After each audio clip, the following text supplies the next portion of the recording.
58 ఉండొచ్చు. నేను ఏ వయసు నుంచి సంగీత సాధన ప్రారంభించానో తెలుసా? 6 ఏళ్ళు. ఇప్పటికి 50 ఏళ్లుగా నేను కచేరీలు చేస్తూనే ఉన్నా. నేను సంగీతాన్ని తలవనది ఎప్పుడో తెలుసా? కేవలం కలలో మాత్రమే. అందుకు కూడా కారణం తెలుసా? సరస్వతీదేవిని అవమానించడం అనే భయంతో, గౌరవంతో. అర్థమైంది. నేను అడవిలో పాడిన పాట మీరు విన్నట్టున్నారు, అంతేనా? అది పాట సంగీతానికి వచ్చిన గ్రహపాట. నువ్వు పాడిన పాట రాగం పేరేమిటో తెలుసా? తెలుసు, హంసధ్వని. హంసధ్వన? కొంచెం మార్చాను వాళ్ళ కోసం. మార్చి ఏం చేశావో తెలుసా? హంసధ్వనిని హింసధ్వని చేశావు. సంగీతాన్ని మార్చేటంత పండిపోయావా శాస్త్రీయ సంగీతంలో? వాగ్గేయకారుల కృతుల్ని, స్వరజతుల్ని మార్చేటంత పండితుడురా నువ్వు. ఎవరి కోసమో మార్చి ఎక్కడెక్కడో పాడి సంగీతాన్ని అవమానిస్తున్నావు. నీ ఇష్టం వచ్చినట్టు నువ్వు పంచడానికి, పెంచడానికి, తుంచడానికి నీ మూతి మీద మొలిచిన మేసం అనుకున్నావా? సంగీత జ్ఞానం లేని 10 మందికి కాస్త జ్ఞానాన్ని పంచిపెట్టడం తప్ప నాన్నగారు? శాస్త్రీయ సంగీతంలో కూడా నీ విప్లవాన్ని చొరబెడుతున్నావా? అలాగా జనాలకు కూడా అలుపు సులుపులు ఉంటాయి నాన్నగారు. పాట మనసు తేలికపరిచే మంత్రపుష్పం అని తెలిసి ఆ శ్రమజీవుల కోసం నేను... ఎవరి కోసమైనా సంగీతాన్ని సంకరం చేసే హక్కు నీకు లేదు. అది సంకరం కాదు నాన్న, సంగమం. గోదావరిలో కుడ్డు కాలువలు కలిస్తే సంగమం కాదురా, సంకరమే. అమ్మనే అమ్ముకు బ్రతికే వాడికి పుట్టగతులుండవు.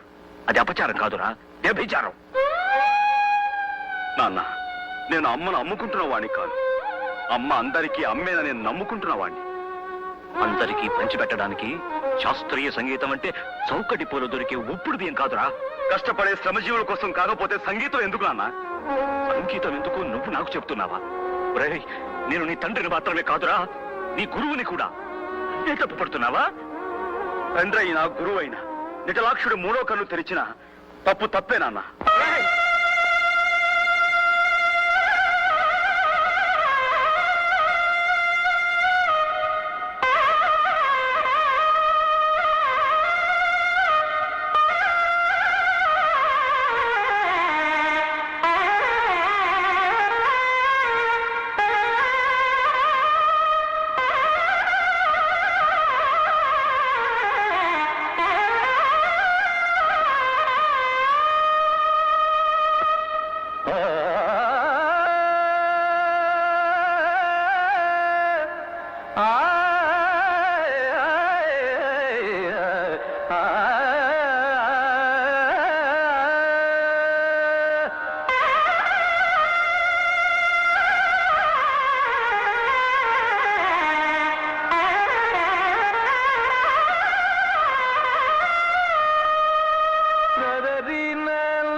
బద మబద నీద బబద మద బమగరిగ మపప్ప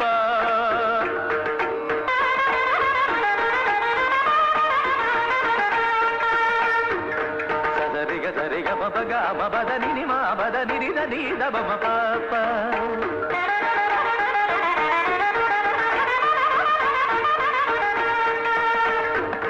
సరిగ సరిగ పదిగ మపద మపద నిద నిద నీద బమపప్ప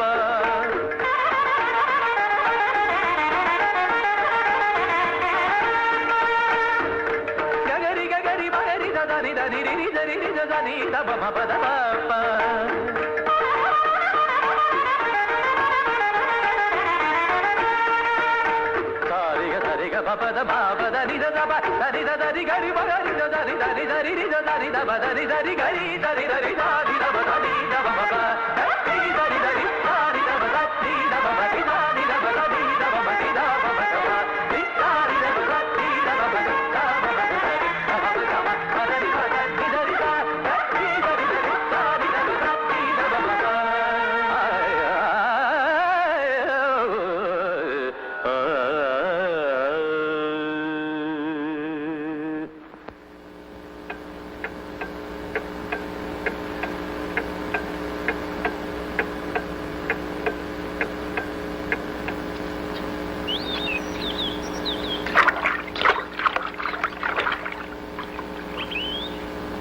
పరాత్పరం పరమాత్మకలింగం తత్ప్రణమామి సదాశివలింగం లింగాష్టకమిదం పుణ్యం యః పఠేత్ శివ సన్నిధౌ. నమస్కారం గురుగారు.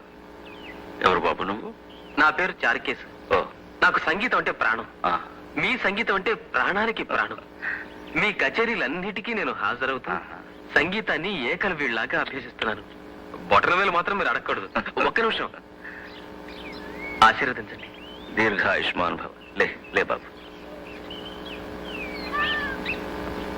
మీరు కూడా తంబురా బాగా పెడతారండి.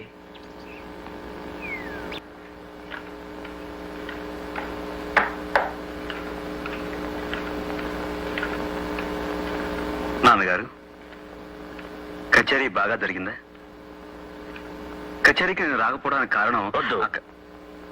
సంజాయిషీను నేను వినదలుచుకోలేదు. నాకేం చెప్పొద్దు. నువ్వు విసురు. ఒళ్ళంతా మండిపోతుంది. నాన్న, అక్కడ కొన్ని గుడిసెలు మండిపోయి మసే. నాకు అనవసరం. చెప్పిందే చెప్పే నీ గుడిసెల ఘనపాఠం నా చెవిన పడదు. ఇంకేం చెప్పొద్దు. నాకు తలనొప్పి. మీరు సహస్ర ఘనాపాటి కదా, మీకు వినపడదు. కారణం వినటానికే మీకు తలనొప్పి. కారణం చెప్పకపోతే నాకు తలే పగిలిపోతుంది. వినేవాళ్ళు వింటే చాలు. వదినా, నీకైనా వినపడుతున్నా లేదా? ఇన్ని సంవత్సరాలుగా ఒక్కసారి తప్పకుండా నేను కచేరీకి వెళ్తున్నానా లేదా? ఈసారి వెళ్ళకపోవడానికి కారణం ఉంటుందా ఉండదా? అది వినాలా అక్కర్లేదా? ఊరి చివర పూడి గుడిసెలకి అసలు గుడిసెలే ఉంటాయన్న విషయాన్ని చూడగానే సాయం చేయడం నా ధర్మం అనిపించింది. చేశాను. తప్ప కళ్ళ ముందు కాలిపోతున్న జీవితాలను చూస్తూ పాట పాడేందుకు మనసులా వస్తుంది వదినా.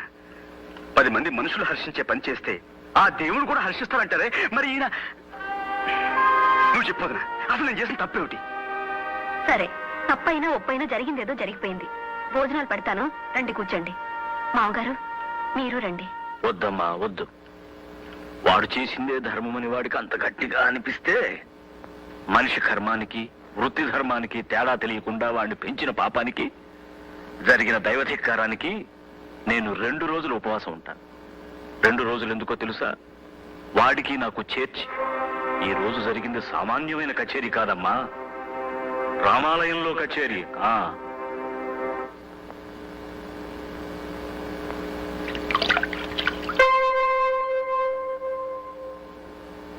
వదినా, నాకు అన్నం వడ్డించు. నాన్నగారు భోజనానికి రా. నేను భోజనం చేస్తాను వదినా. నాకు వడ్డించవా? నేనేం తప్పు చేశానని ఉపవాసం ఉండాలి? పొరుగు వారికి సాయపడటం కూడా తప్ప? చీమ వెంట వెయ్యి చీమలు పడతాయి, కాకి తెస్తే 100 కాకులు కొడతాయి. జ్ఞానం ఉన్న మనిషి మాత్రం కళ్ళు మూసుకుని భక్తి పాటలు పాడాలా? ఏ దేవుడు చెప్పిన ఉపదేశం ఇది? ముఖ్యంగా మన దేశంలో కావాల్సింది గాన కచేరీలు కాదొదినా, జ్ఞాన కచేరీలు. తప్పు చేస్తే తండ్రి మందలిస్తాడని భయపడే కొడుకే మంచి చేస్తే వెను తడతాడని ఆశపడతాడుగా.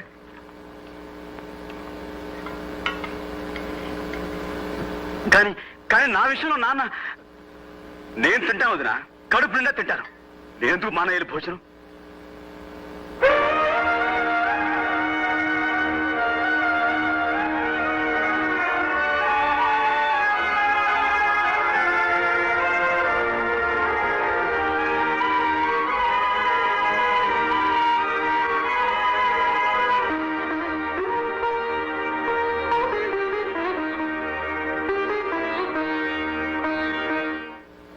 పెద్ద ఆయనకు ఒక్క మాట అంటే రక్తపోటు పెరిగిపోతుంది. స్నానం అయిందా? ఎదిగిన పిల్లలు ఉన్నారంటే బుద్ధి తెలిసి పెద్దవాళ్ళ మనసు నొప్పించకుండా మెలగాలి. తొడుక్కురండి. అన్నీ ఎంతకాలం అని చెప్పుకు తిరుగుతావు? ఎవరి దారులు వాళ్ళవి, ఎవరి బ్రతుకులు వాళ్ళవి.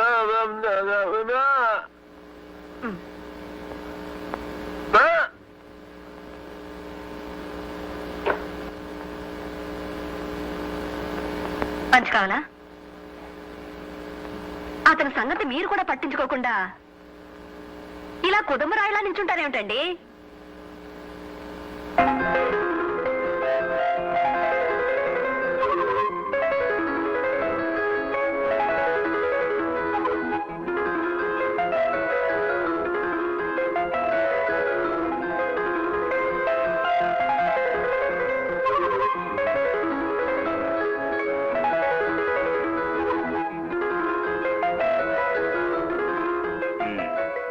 వచ్చేది? ఏ మీ మీరెప్పుడొచ్చారు? ఎప్పుడు వచ్చానంటావు? నేనే చెప్పాలా? ఇక్కడ ఉన్న చెట్లు చెబుతాయి, రాలిన పువ్వులు చెబుతాయి. మీకు ఊపిరాడకపోతే కాపాడేది ఎవరు? ఇక నవ్వాపరా. నేనేం చెప్పినా మీకు నవ్వులాటగానే ఉంటుంది. నిజమండి, మొన్న మా ఫ్రెండ్స్ ఇద్దరు సైకిల్ మీద ఇలాగే డబుల్స్ వెళ్తుంటే పోలీసులు పట్టుకున్నారట. అలాగే మన ఇద్దరు ఇప్పుడు పట్టుకున్నారు అనుకుంటే అప్పుడు మనం మరి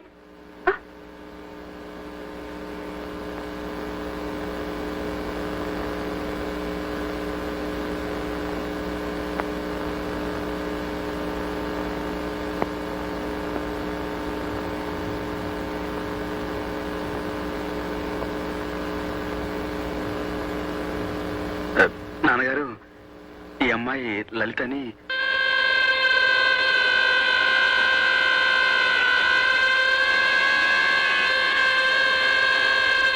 ఏ అంటుకోవచ్చుగా?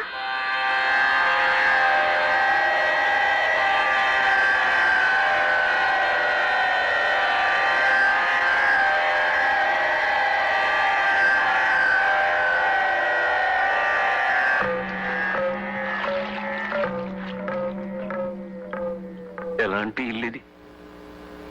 చూడు గాయత్రి, పూజ గదిలో మీ అత్తయ్యకి ఒక చోటు ఇవ్వకపోయినా ఈ నట్టింట్లో ఈ ఉయ్యాలనే పూజ సింహాసనం చేసి ప్రతిరోజు ఆరాధిస్తున్నా.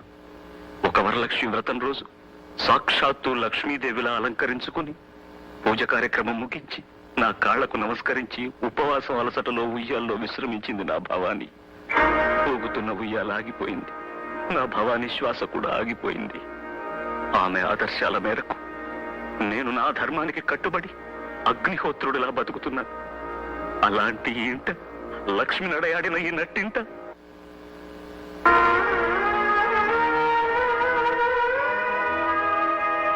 ఏమయ్యా సూర్య, ఇలాంటి పని చేసావు? ఏమిటొదినా? లలిత ఒక హరిజన్ అమ్మాయని నాతో చెప్పలేదే. ఆ విషయం నా దగ్గర ఎందుకు దాచావయ్యా?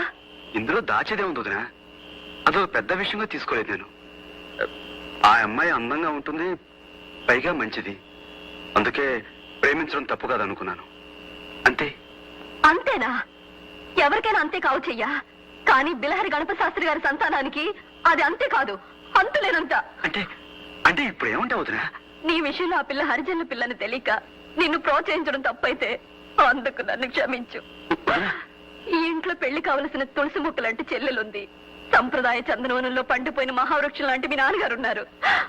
అలాంటి ఇంట్లో అప్రియమైనవి ఏం జరిగినా అప్పుడు నా ధర్మం. చూడు బాబు, నేను ఇంటికి పెద్ద కోళ్ళు మాత్రమే కాదు, తల్లి తర్వాత తల్లిని. బాబు సూర్యం, నన్ను క్షమించు. ఈ విషయం ఇంకేం మాట్లాడకు.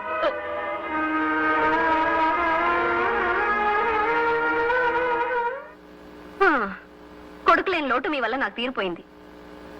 ఇటు తిరగండి. మూగబ్బాయి కదా అని మృదంగం నేర్చుకోమని మీ నాన్నగారు పంపిస్తే అత్తెరైన ఆ మూగ నోటితో నాదస్వరం నేర్చుకొచ్చి నిలబడ్డారు. చెయ్యి. మీ తమ్ముడు ఇప్పుడు అత్తెరి అరిజిన అమ్మాయిని పెళ్లాడితో తప్పేమిటో అంటున్నాడు.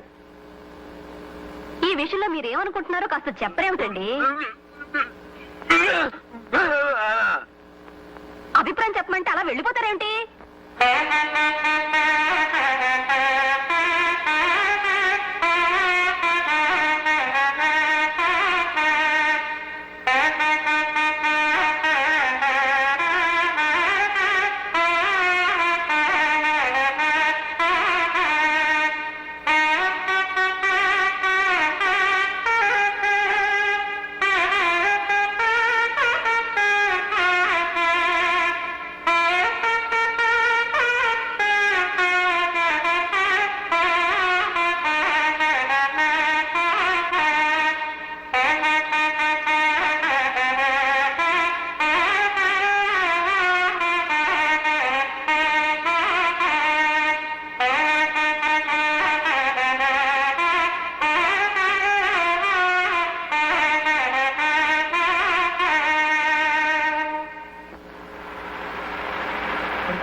మా వాడు ఎలక్ట్రిసిటీ పోల్ నుంచి పడిపోయండి. ఆసుపత్రికి తీసుకెళ్ళండి గారు, కార్లో తీసుకెళ్తారండి. పండుందిగా. బండ్లు అయితే ఆలస్యం అయిపోతుందండి, రక్తం పోతుంది సార్. సార్ దయచేసి తీసుకెళ్ళండి సార్. సార్ మాకు కచేరీకి టైం లేదు. ఆలస్యంగా వెళ్ళడం నాకు అలవాట్లా. అదిగో ఆ బండి ఎక్కించారుగా మీ వాడిని. ఏమి కా ప్రభా, ఆ గొంతుడు. నాన్నగారు మనం సూర్యం కూర్చో. డ్రైవర్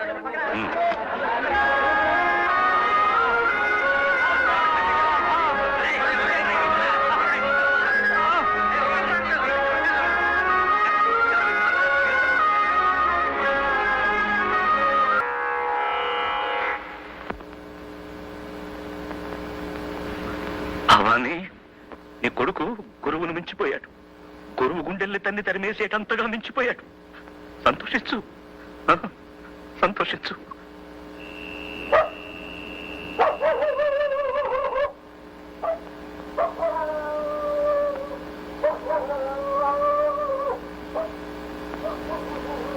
ఏమండి, సాయంత్రం పోల్ మీద నుంచి కింద పడిపోయాడే, ఆ లైన్మెన్ ఎలా ఉన్నాడు? చచ్చిపోయాడండి. చచ్చిపోయాడా? అవునండి, అరగంట ముందు తెచ్చుంటే బతికేవాడని చెప్పారండి డాక్టర్. ఆడి చావుకి బతుకి అరగంట దూరం అన్నట్టు అయిపోయిందండి. ఇక దేవుడే ఆడి పెళ్ళాన్ని పిల్లల్ని ఆదుకోవాలండి.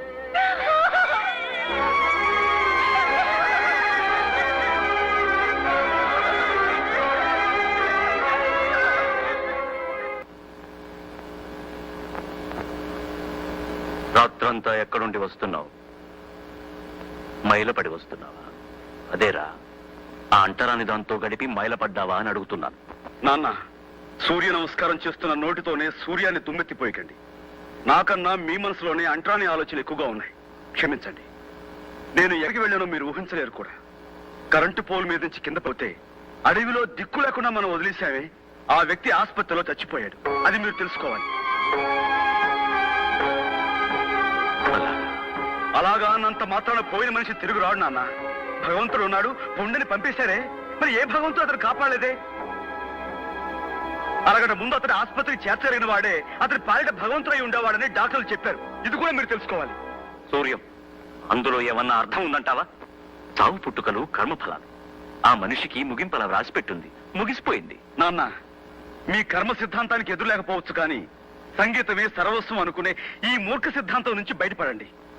మనిషి పట్ల మనిషికున్న ధర్మం కన్నా ఈ సంగీతం గొప్పదేం కాదు. నా ధర్మం నాకు బాగా తెలుసురా. భగవంతుడి సేవ కన్నా ధర్మం లేదు, సంగీతం కన్నా భగవంతుడి సేవ మరొకటి లేదు. అయితే చచ్చిపోయిన అతని మరణానికి మన బాధ్యత లేదంటారా? వాడెవడో చావడానికి మనమెలా కారణమవుతావురా? నన్నే మీ ముందు అందరూ మూగవాళ్ళ పడుంటారనుకుంటున్నారు, కానీ కానీ నాకు నోరుంది. న్యాయాన్యాయాలు మాట్లాడి తీరతాను. ఇంతకీ ఏమంటావు? మీరు ఊ అనే ఒక్క మాట ఉంటే అతను బతుకుండేవాడు. మీరు అనలేదు, నేనైతే అనుండేవాడిని. కానీ ఎలా? నేను కొడుకుని, తండ్రిని కానీ. కాబట్టి అతని చావు కారణం మీరు. మీరే అతన్ని చంపారు. మీరు ఒక హంతకుడు. కన్న తండ్రిని దుర్భాషలాడేంత పెద్దవాడి వైపోయావా నువ్వు? వదిన, నువ్వు కొట్టినా చంపినా ఇది మాత్రం నిజం. ఒక ఆడదాని అనాథన చేసి ఆ పసివాళ్ళని దిక్కులేని వాళ్ళని చేశావే, అది మహాపాపం. ఆ పాపానికి నేను బాధ్యుణ్ణి. అది నన్ను జీవితాంతం దహిస్తూనే ఉంటుంది.